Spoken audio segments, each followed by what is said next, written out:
Welcome back, guys. This is going to be a really quick review of my Drag Specialties steering stabilizer. I have another video on this of when I first installed it, which will be linked here or on that side or wherever the heck it goes. But I want to talk about this. I've had this a couple of years now, maybe even 3 or 4, honestly. But let's just kind of talk about it in general. So first of all, you can see on here, there's the light and heavy. So that's, light dampening and heavy dampening. You adjust that by turning this rod. While you're riding, it's super easy to get to.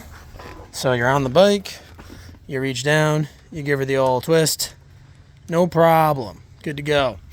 And I know what you're thinking. You've now seen this kind of bouncing around, and you're asking yourself, well, how the heck is that stable enough to create good dampening?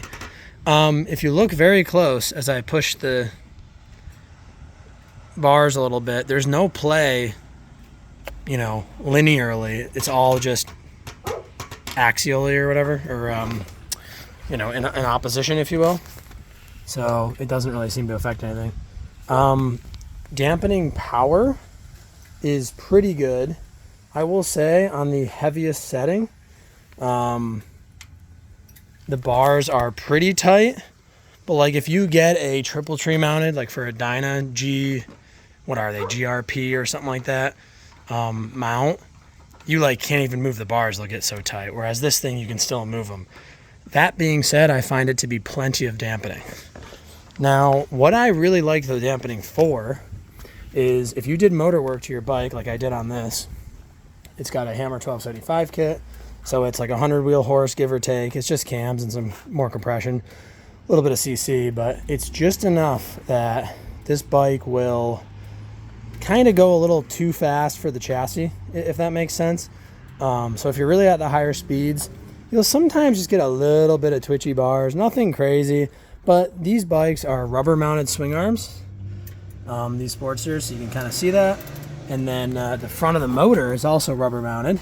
If you look real close in there, there's like a rubber puck that holds the motor. So what happens is the engine and transmission can do this inside the frame, which then translates to the rear swing arm. So technically your rear tire is like wobbling under the frame of the bike a little bit, which sounds a lot worse than it is because it's really not that bad. But, it is a little bit of something you want to address if you're going to add power to these bikes. And there's other things you can do to help stabilize even further. Again, it's not a huge deal, but the stabilizers I found to be just enough to help out. Now, the other thing is, as your rear tire wears, okay, they're always going to flat spot in the middle. This is like, let's just say this is a quarter worn rear tire, right? They're going to flat spot a little bit, and then you wind up riding up on this kind of taller ledge until you get to the edge of the tire. And I literally run on a lean angle, so I can't get to the edge of this tire. But what happens is when you're on this point, like in kind of a mid-lean angle turn, you'll get a little bit of wobbliness because you're kind of falling off the edge of the tire, down this way and up that way. So in order to counteract that, I've found that just putting that stabilizer up a little bit, it just kind of smooths the whole cornering experience and just gets rid of a little bit of kind of, well, I'll do it this way, but a little bit of like chassis wobble mid-corner. That's subtle, but it's just enough to help out. And I really, really like that. Keep in mind, though, the first thing you want to do if you're going to install one of these stabilizers is check your neck bearings, make sure they're good, and jack the bike up and actually feel them. And if you're really feeling motivated, take the bars and stuff off, which will help. Make sure your front and rear static sag is correct, and make sure you've got good springs and some type of good suspension setup. This is a progressive suspension setup in these, or I'm sorry, this is a cartridge front fork setup in these, made by Progressive Suspension. And I also kind of custom tuned it a little bit so that my sag is just right. I got a little bit of a leak there, but don't worry about that. And that makes a big difference because if your front and rear sag are correct, and you've got the right height rear shocks, you don't want to go too tall on your rear shocks if you don't have extended forks, or you'll nosedive the bike and that'll cause handling issues. You got to make sure your suspension's dialed before you do a stabilizer. You're going to hide problems, right?